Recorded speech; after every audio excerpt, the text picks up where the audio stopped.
Hasem atau Allah Subhanahu wa Ta'ala itu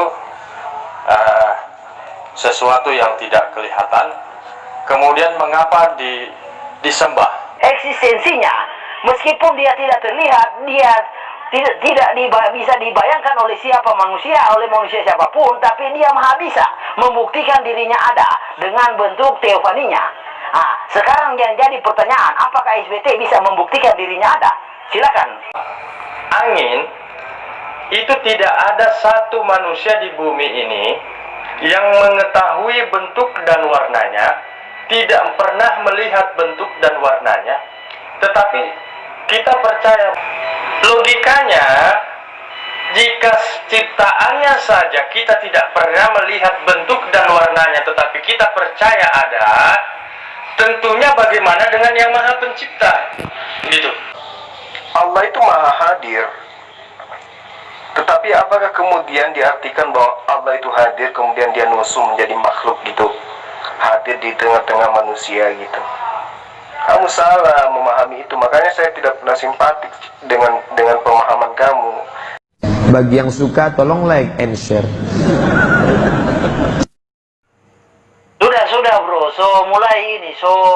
mulai topiknya, apakah SBT itu sudah dikenal sebelum Muhammad atau bagaimana? Oke, silakan pembuktiannya, mana bukti tekstualnya, tunjukkan ya. Halo 123 321, ini so bagus yo. Tapi karena ini dorang surut, orang dua ini hatuha itu. Mau ndak mau kenapa son dibikinkan begini? Bagus ini suara. Kemudian saya ndak mau pakai bahasa Manado ya, biar lebih lebih berseri begitu. Oke bro, tidak apa-apa, yang penting terangkan aman-aman sudah.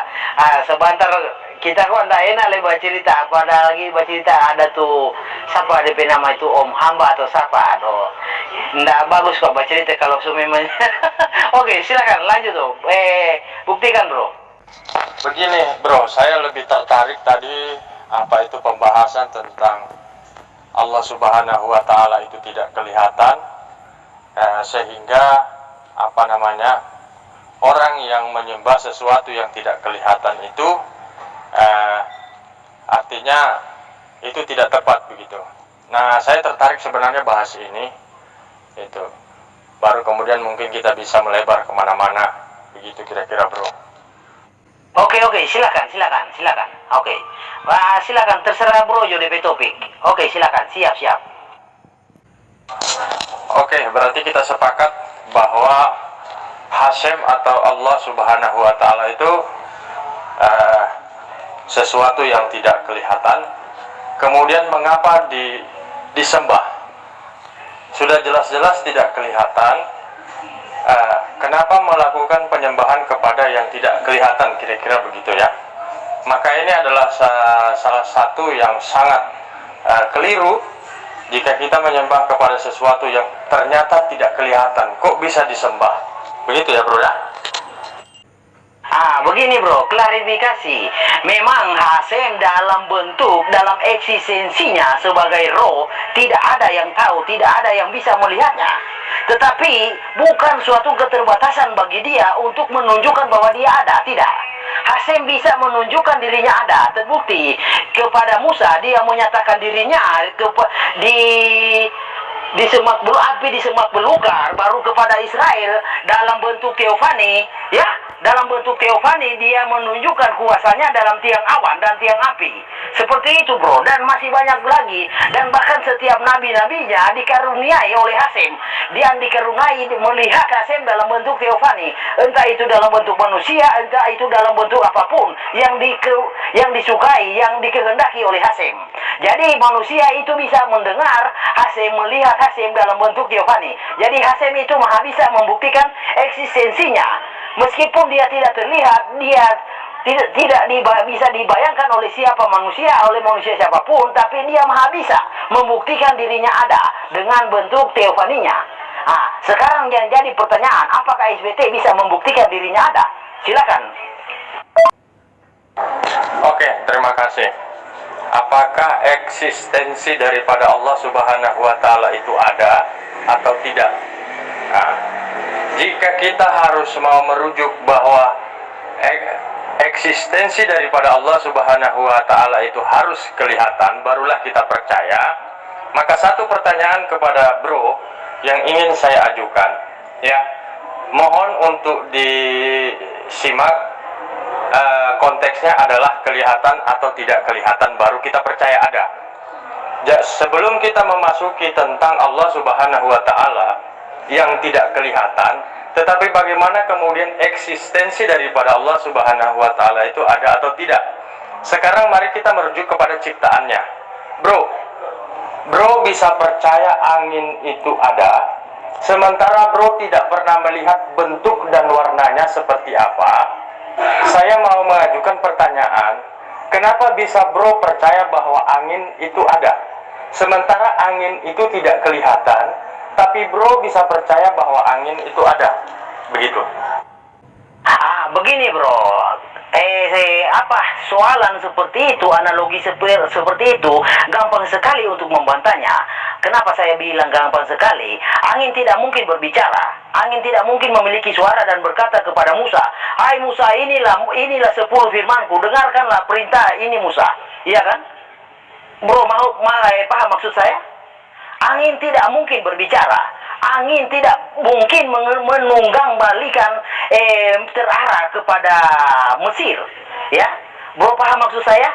Jika itu angin puting beliung atau angin puting beliung yang dengan sengaja, tentu dia menyapu rata.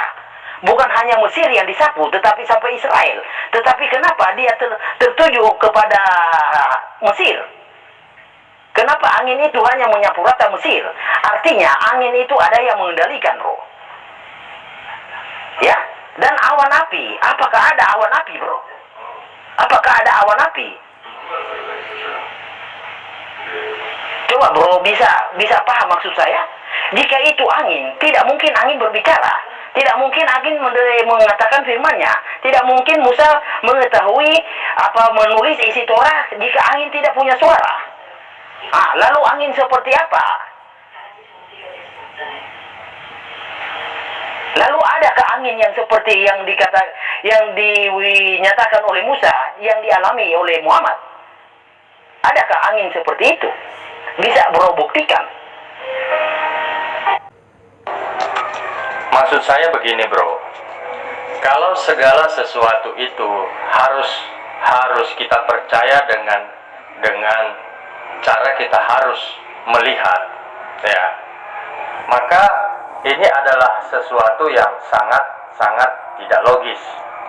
Mengapa demikian? Karena tertuju pada ciptaannya saja, sesuatu yang tidak pernah kita lihat, tetapi kita percaya ada. Kita semua sepakat bahwa angin itu tidak ada satu manusia di bumi ini yang mengetahui bentuk dan warnanya, tidak pernah melihat bentuk dan warnanya, tetapi kita percaya bahwa seluruh manusia di bumi ini akan percaya angin udara itu ada. Nah, logikanya, jika ciptaannya saja kita tidak pernah melihat bentuk dan warnanya, tetapi kita percaya ada, tentunya bagaimana dengan yang Maha Pencipta? Gitu. Kalau ciptaannya saja tidak pernah kita lihat tetapi kita percaya ada, sudah pasti yang mencipta lebih daripada ciptaannya. Ya, gitu kan?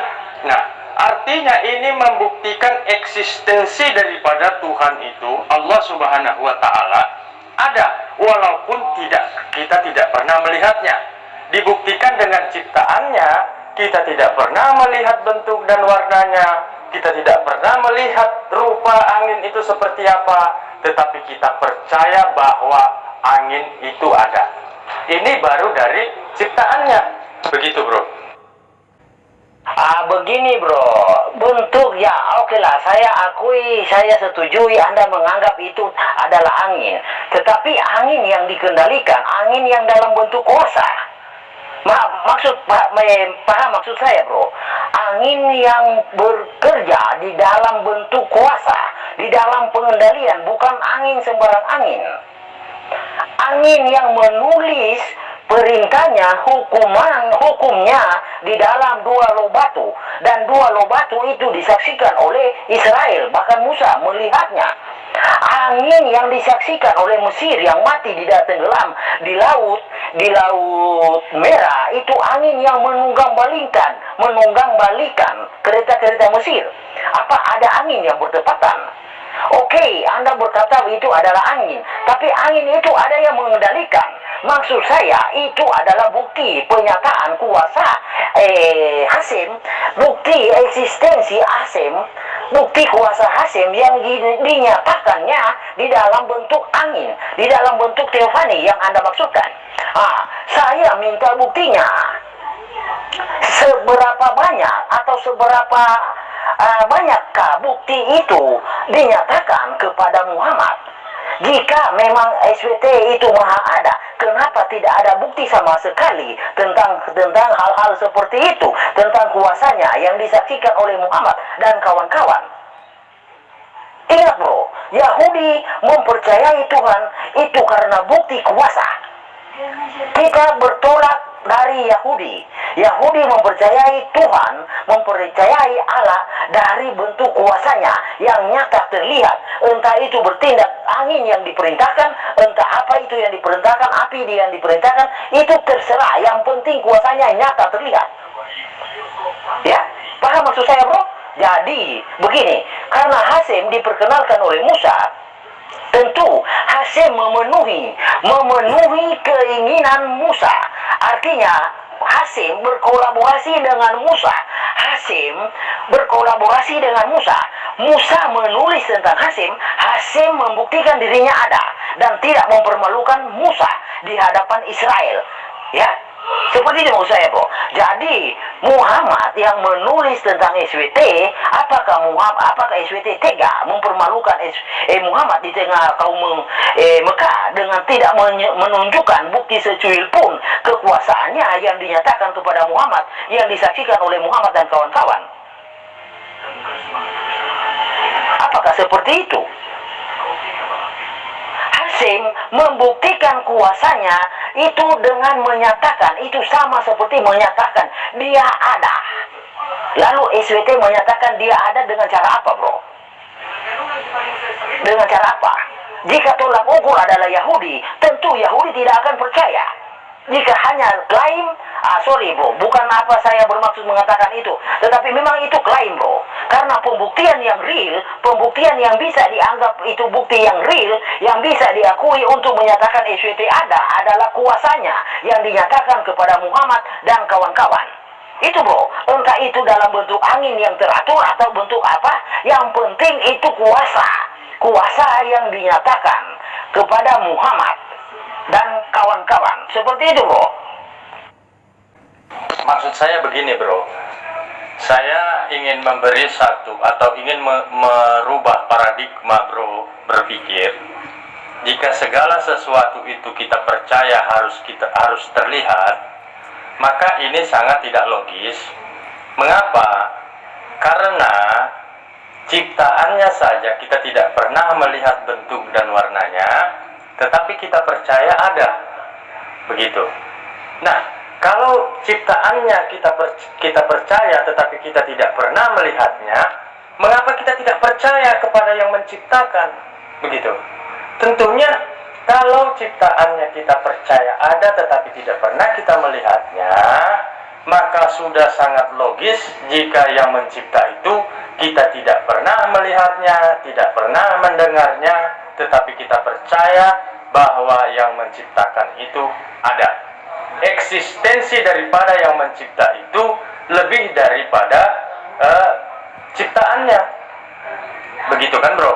Nah, di sini ini adalah sebuah pembuktian yang sangat logis, terukur oleh akal kita, bahwa sudah pasti yang mencipta itu tidak akan terlihat. Sebab bagaimana mungkin jika ciptaan itu terlihat sementara ciptaannya saja kita percaya ada tapi tidak kita pernah melihat. Ini baru dari ciptaan tentang angin dan udara dan lainnya. Bagaimana kita mau percaya tentang malaikat itu ada? Bagaimana kita mau percaya bangsa jin, setan, iblis itu ada, sementara kita tidak pernah melihatnya? Dari mana kita bisa percaya itu ada? Kan begitu.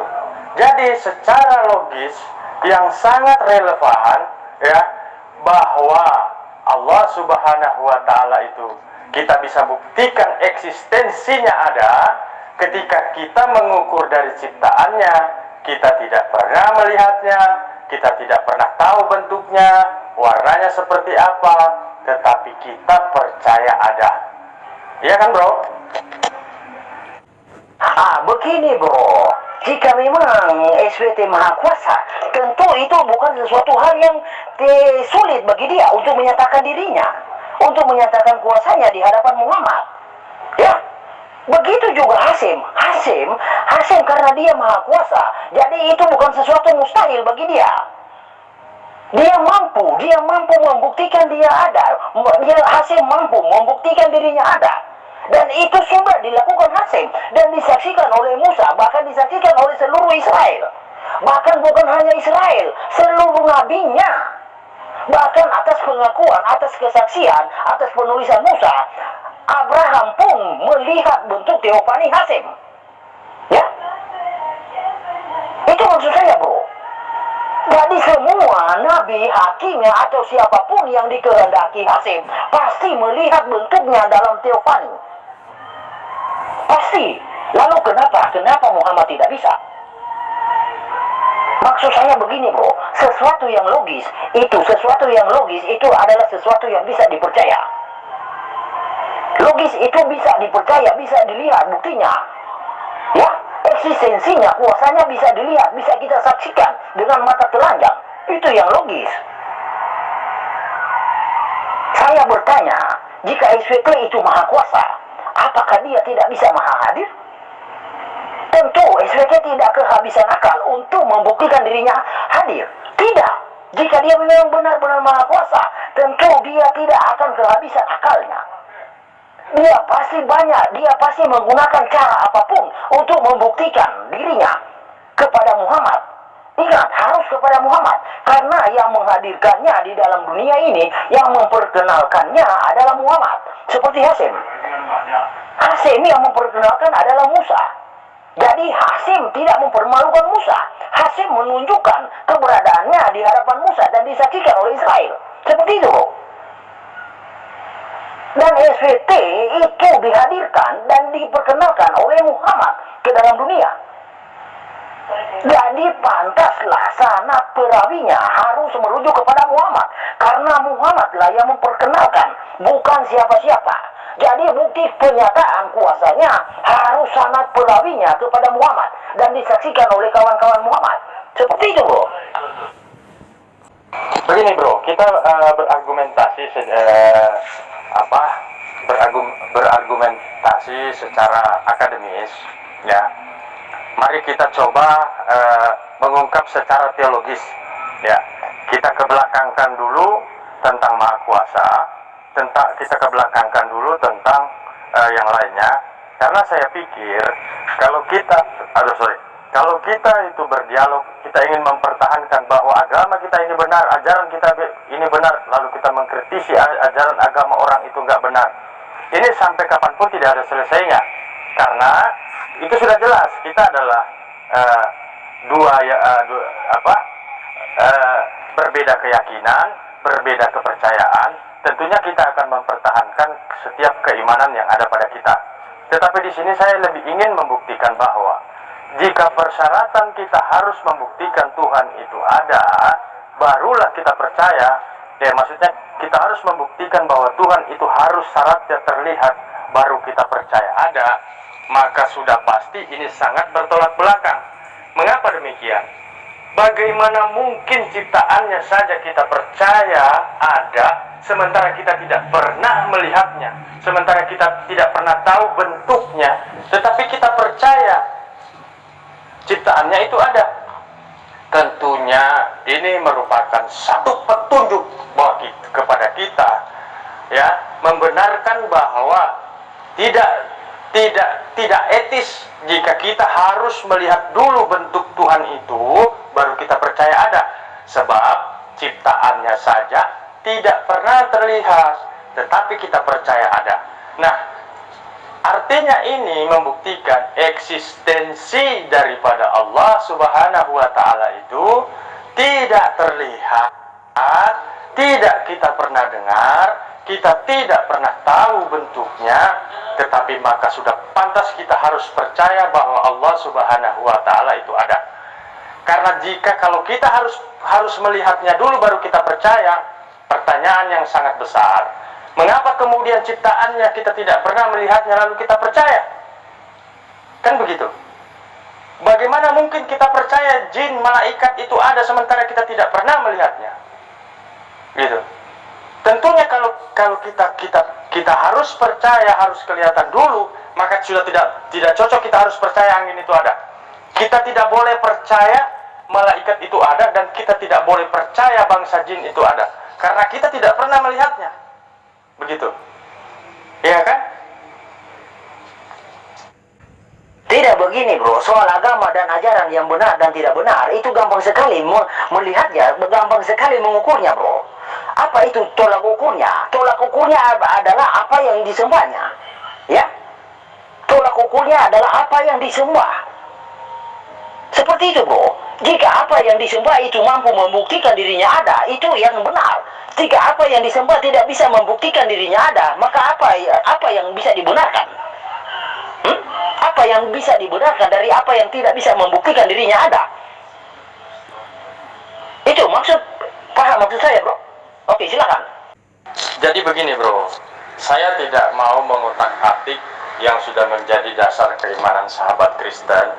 Ya, saya hanya lebih kepada ingin memberi satu pendapat, bahwa pendapat daripada Bro Herdi Penanggung itu salah, gitu loh.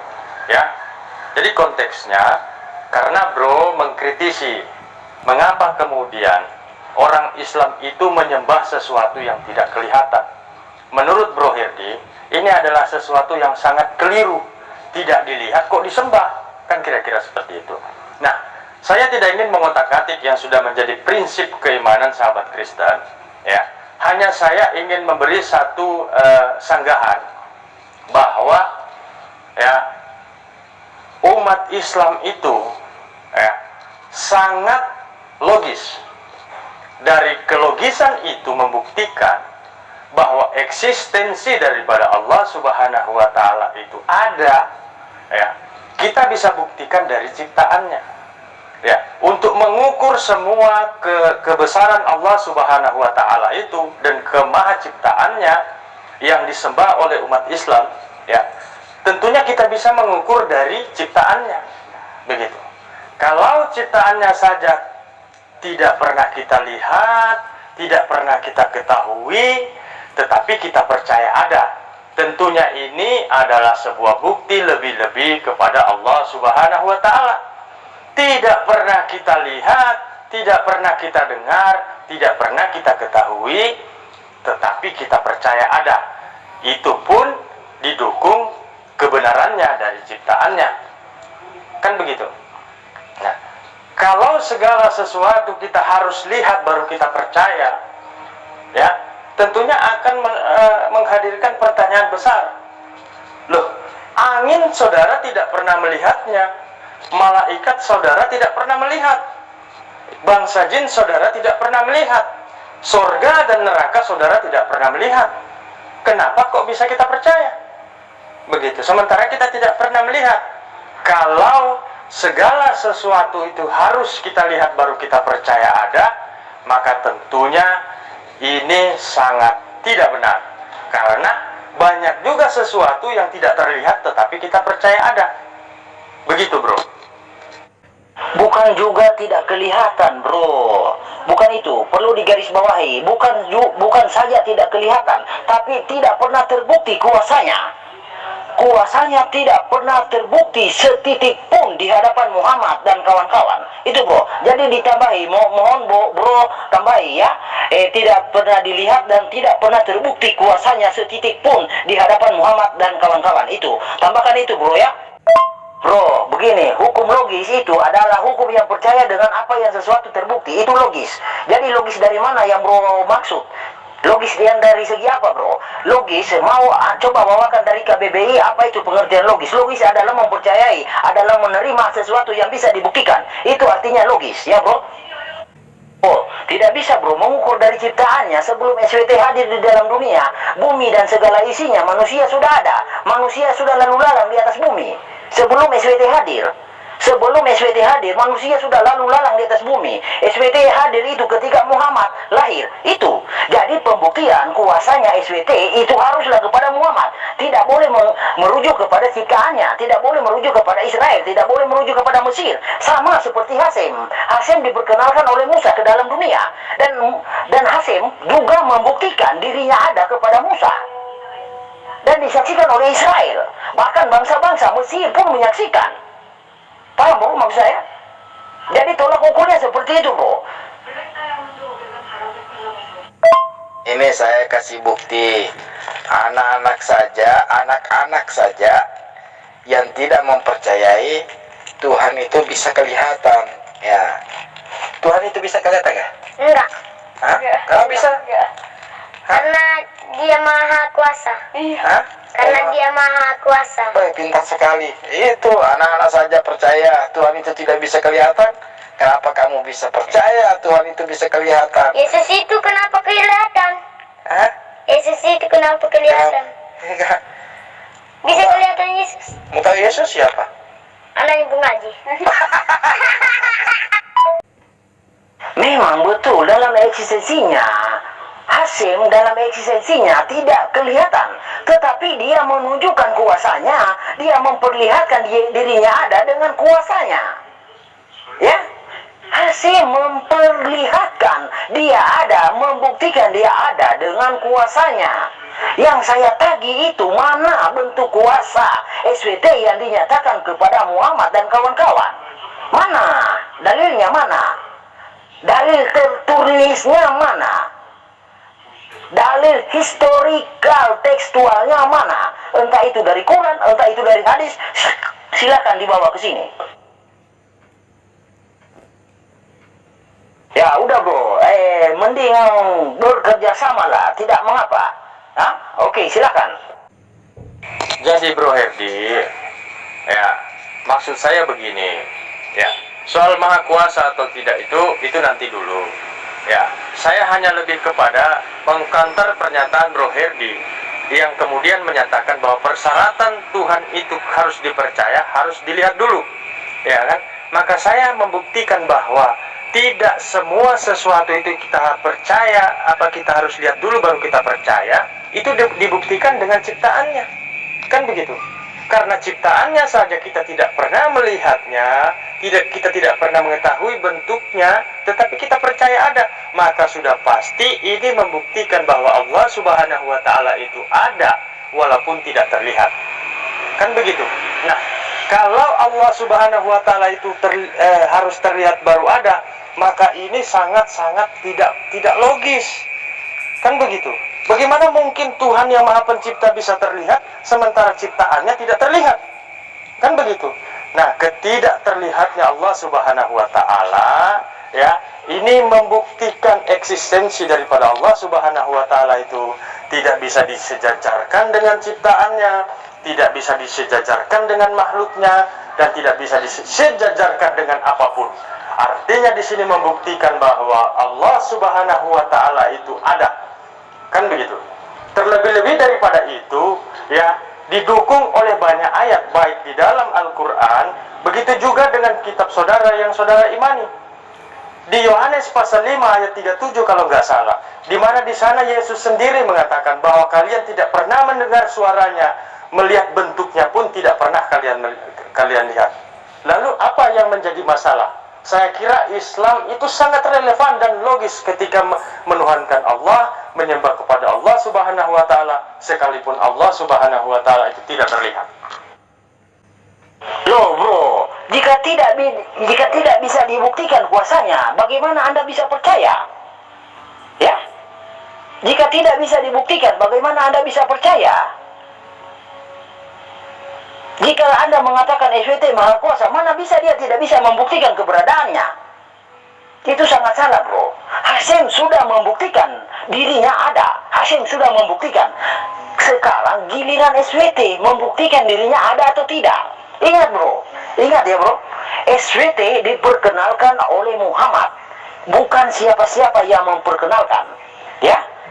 Bukti SWT itu tidak ada sebelum Muhammad adalah ayah Muhammad. Saya garis bawahi itu ya.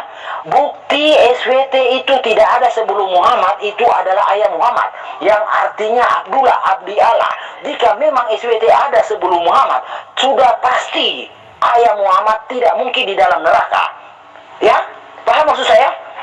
Muhammad mengatakan ayahnya ada di dalam neraka, bahkan ibunya ada di dalam neraka. Itu bukti yang menyatakan bahwa SWT tidak pernah ada sebelum masa Muhammad.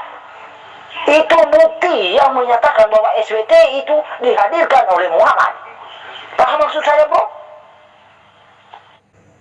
Artinya kemahakuasaan Allah Subhanahu wa taala, walaupun Allah Subhanahu wa taala itu tidak terlihat, itu sudah bisa dibuktikan dengan ciptaannya.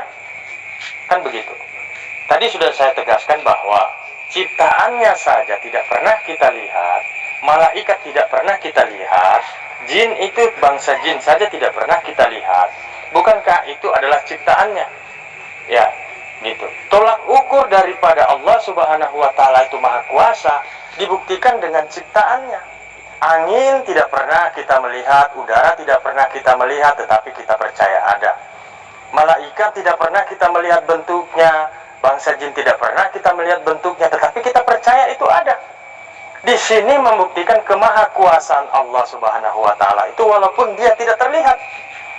Nah, sementara bagaimana dengan Tuhan yang saudara sembah? Kan begitu. Terlihat bentuknya, ya, terlihat rupanya, terdengar suaranya, tetapi tidak maha kuasa. Begitu. Bagaimana mungkin Tuhan saudara hadir di bumi ini ketika segalanya sudah ada, segala ciptaannya sudah ada, burung-burung, udara, apa segala sudah ada. Kan begitu. Artinya kalau Tuhan, eksistensi Tuhan itu harus dilihat dulu baru percaya ada. Yesus itu sebagai Tuhan, dia bisa terlihat bentuknya, bisa terdengar suaranya. Kok kenapa dia tidak bisa memperlihatkan ciptaannya itu terlihat?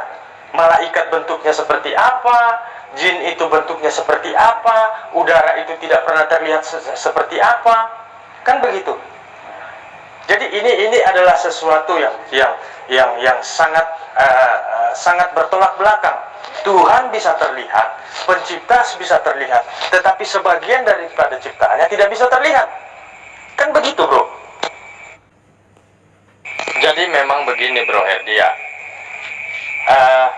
Karena memang Bro Herdi ya sudah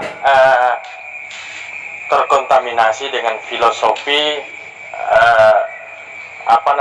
biblos, begitu. Nah, karena apa? Karena di kitab suci yang Bro imani, Tuhan itu kelihatan, kan begitu. Ya, kalau Bro ingin mengatakan bahwa ya persyaratan Tuhan itu harus kelihatan, tentunya bertentangan dengan Yohanes pasal 5 ayat 37, di mana di dalam ayat itu menegaskan bahwa Tuhan itu tidak, Hashem itu tidak bisa kelihatan, tidak bisa terdengar suaranya, ya kan? Nah, bagaimana mungkin Bro berani memberikan pendapat bahwa Tuhan itu harus kelihatan? Tadi saya sudah jelaskan bahwa dibuktikannya maha kuasa Allah ya kepada Muhammad karena dari ciptaannya saja kita tidak pernah melihatnya, kita tidak pernah mengetahui bentuknya, ya kan? Begitu juga dengan ciptaannya malaikat, begitu juga dengan ciptaannya bangsa jin. Siapa yang pernah melihat malaikat? Siapa yang pernah melihat jin? Siapa yang pernah melihat bentuk warnanya udara angin itu? Tidak ada. Tetapi kok bisa manusia percaya bahwa itu ada? Dari mana informasi mereka bisa percaya? Kalau persyaratan itu harus kita melihat. Kan begitu? Nah, artinya di sini membuktikan kemahakuasaan Allah Subhanahu wa taala itu walaupun dia tidak terlihat, walaupun kita tidak pernah mendengarnya, tetapi dibuktikan dari segala ciptaannya. Dari segala ciptaannya ini membuktikan bahwa Allah Subhanahu wa Ta'ala itu Maha Kuasa. Begitu, bro. Ini oleh-oleh buat kamu ya, supaya kamu sehat, ya kan? Allah itu Maha Hadir. Tetapi apakah kemudian diartikan bahwa Allah itu hadir, kemudian dia nusum menjadi makhluk gitu, hadir di tengah-tengah manusia gitu? Kamu salah memahami itu. Makanya saya tidak pernah simpatik dengan pemahaman kamu, karena kamu gak ada ilmu, cuman berasumsi. Coba kamu baca di dalam kitab yang kalian ambil dari kitab agama Yahudi itu, Keluaran 9 ayat 14, bahwa tidak ada yang seperti aku di seluruh bumi. Jadi kalau ada nongol makhluk, kamu kira itu adalah Hasem, terbantahkan dengan ayat itu. Tidak ada yang seperti aku di seluruh bumi. Jadi kalau kamu lihat Yesus, itu tidak sama dengan Hasem. Kalau kamu lihat tiang awan, itu tidak sama dengan Hasem. Kalau kamu lihat api, itu tidak sama dengan Hasem. Tidak ada yang seperti aku di seluruh bumi. Jadi bagaimana mungkin kamu ingin menyatakan Tuhan itu, Hasem itu bisa dilihat, Allah Subhanahu wa Ta'ala itu bisa dilihat? Kamu kan ada di bumi. Jadi apapun yang dilihat oleh matamu yang kamu kira itu adalah SWT, atau kamu kira itu adalah Hasem, itu bukan Hasem. Karena tidak ada yang seperti dia di bumi ini. Ya, kalau kamu mau melihat Hasem, kemungkinan besar kamu bisa melihatnya kalau kamu naik ke langit tertinggi. Mungkin. Kalau kamu masih di bumi, kamu tidak akan bisa melihatnya. Mungkin yang kamu lihat itu pondok, itu Hasem. Tapi otak kamu tuh harus diservis dulu. Jangan lupa subscribe, like, and share.